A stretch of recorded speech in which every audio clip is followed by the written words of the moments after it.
The Fish and the Ring by Flora Steele.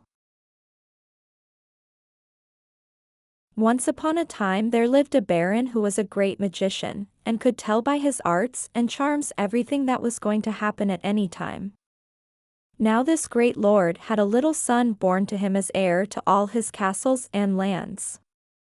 So, when the little lad was about 4 years old, wishing to know what his fortune would be, the baron looked in his book of fate to see what it foretold. And, lo and behold! It was written that this much loved, much prized heir to all the great lands and castles was to marry a low-born maiden. So the baron was dismayed, and set to work by more arts and charms to discover if this maiden were already born, and if so, where she lived. And he found out that she had just been born in a very poor house, where the poor parents already had 5 children. So he called for his horse and rode far away, until he came to the poor man's house, and there he found the poor man sitting at his doorstep very sad and doleful. "What is the matter, my friend?" asked he, and the poor man replied, "May it please your honor, a little lass has just been born to our house, and we have 5 children already, and where the bread is to come from to fill the 6th mouth, we know not." "If that be all your trouble," said the baron readily, "maybe I can help you. So don't be downhearted. I am just looking for such a little lass to be a companion to my son, so, if you will, I will give you 10 crowns for her." Well, the man he nigh jumped for joy, since he was to get good money and his daughter, so he thought, a good home. Therefore he brought out the child then and there, and the baron, wrapping the babe in his cloak, rode away. But when he got to the river he flung the little thing into the swollen stream, and said to himself as he galloped back to his castle, "There goes fate." But, you see, he was just sore mistaken. For the little lass didn't sink. The stream was very swift, and her long clothes kept her up till she caught in a snag just opposite a fisherman, who was mending his nets. Now the fisherman and his wife had no children, and they were just longing for a baby, so when the good man saw the little lass he was overcome with joy, and took her home to his wife, who received her with open arms. And there she grew up, the apple of their eyes, into the most beautiful maiden that ever was seen. Now, when she was about 15 years of age, it so happened that the baron and his friends went hunting along the banks of the river and stopped to get a drink of water at the fisherman's hut. And who should bring the water out but, as they thought, the fisherman's daughter.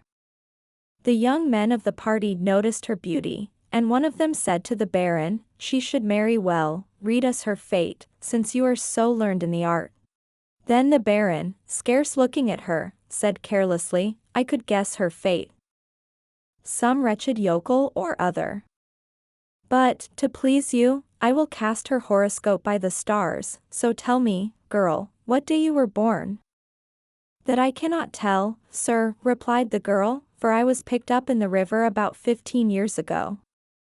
Then the baron grew pale, for he guessed at once that she was the little lass he had flung into the stream, and that fate had been stronger than he was.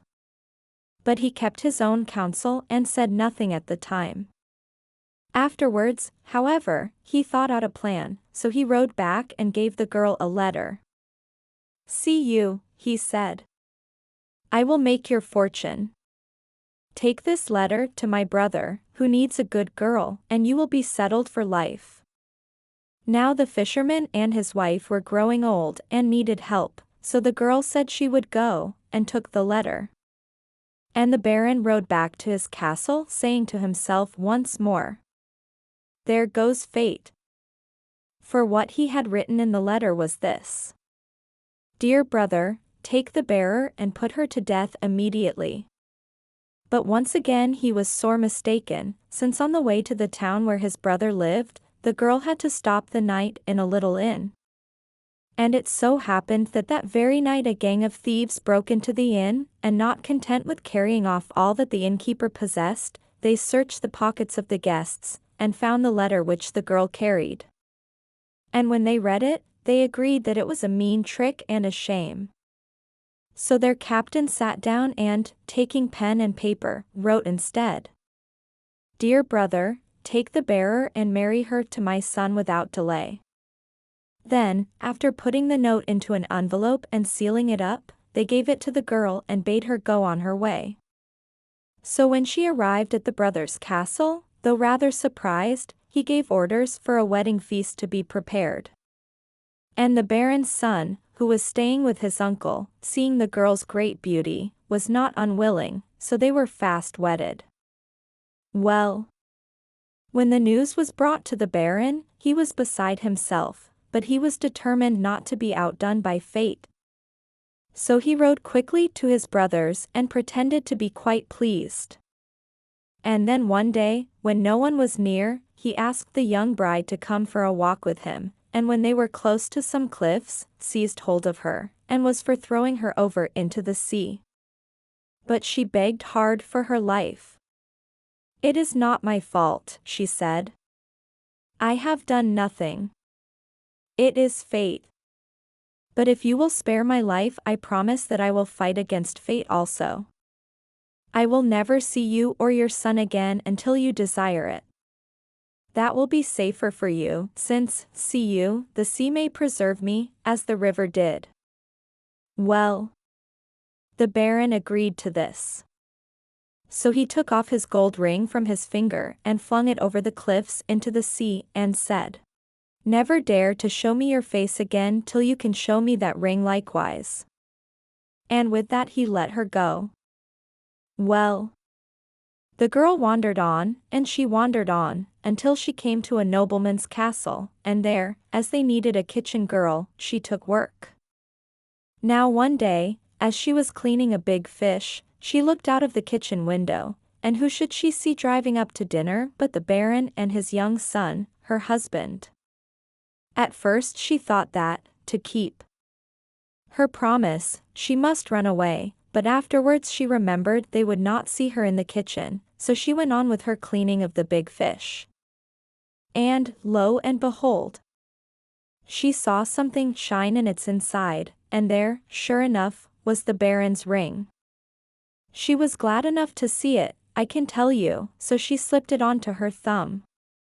But she went on with her work, and dressed the fish as nicely as ever she could, and served it up as pretty as may be, with parsley sauce and butter. Well, when it came to table the guests liked it so well that they asked the host who cooked it. And he called to his servants, "Send up the cook who cooked that fine fish, that she may get her reward." Well, when the girl heard she was wanted, she made herself ready, and with the gold ring on her thumb, went boldly into the dining hall. And all the guests, when they saw her, were struck dumb by her wonderful beauty.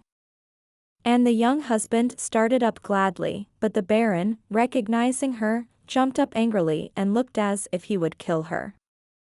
So, without one word, the girl held up her hand before his face, and the gold ring shone and glittered on it, and she went straight up to the baron, and laid her hand with the ring on it before him on the table.